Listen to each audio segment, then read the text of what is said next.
Le printemps arrive et ce changement de saison est l'occasion parfaite pour faire évoluer ces photos et leur donner un air printanier. Dans cette vidéo, je vous donne mes conseils pour inviter le printemps dans vos photos culinaires.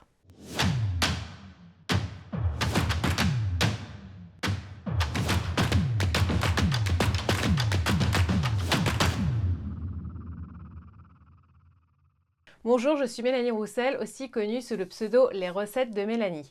Je forme et accompagne les passionnés de food à réaliser des photos alléchantes pour qu'ils puissent enfin vivre de leur passion. Donc si la photo culinaire vous intéresse, abonnez-vous en cliquant sur le bouton rouge juste en dessous pour ne rien manquer. Je publie une vidéo tous les samedis. Et avant de passer au contenu de la vidéo, je vous informe que vous pouvez télécharger gratuitement mon guide sur le matériel en photo culinaire en cliquant dans le lien dans la barre d'infos.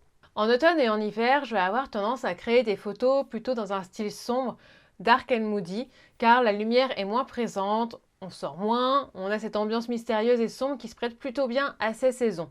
Mais dès que le printemps arrive, je fais complètement évoluer mes photos vers un style beaucoup plus lumineux pour m'adapter à la saison.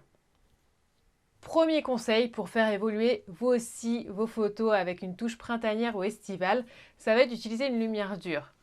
La lumière dure donne des ombres aux contours marqués et c'est typiquement la lumière que l'on a en extérieur quand le soleil brille. Donc cette lumière va vraiment faire penser à l'été. Donc ça ne signifie pas pour autant que l'on ne peut pas réaliser des photos printanières ou estivales avec une lumière douce. Il faudra alors utiliser les autres astuces que l'on va voir juste après. L'astuce numéro 2 consiste à utiliser des plantes et des fleurs.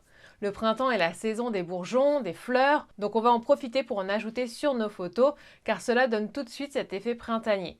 Choisissez des fleurs de saison.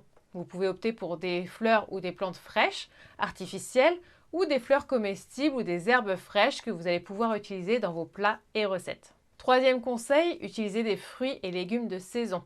Au printemps, on commence à voir arriver les premières fraises, c'est aussi la saison des asperges, et quel meilleur indicateur de la saison que les fruits et légumes. Et je ne sais pas vous, mais moi personnellement, quand je vois arriver les premiers fruits et légumes printaniers, ça me met en joie, car généralement à la fin de l'hiver, je n'en peux plus des courges et des choux, donc je prends vraiment du plaisir à les ajouter sur mes photos.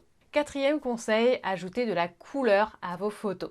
Je parlais des fruits et légumes précédemment. Généralement, on voit l'arrivée des fruits rouges et jaunes qui apportent tout de suite de la couleur. Donc, vous pouvez utiliser les fruits et légumes pour apporter cette couleur.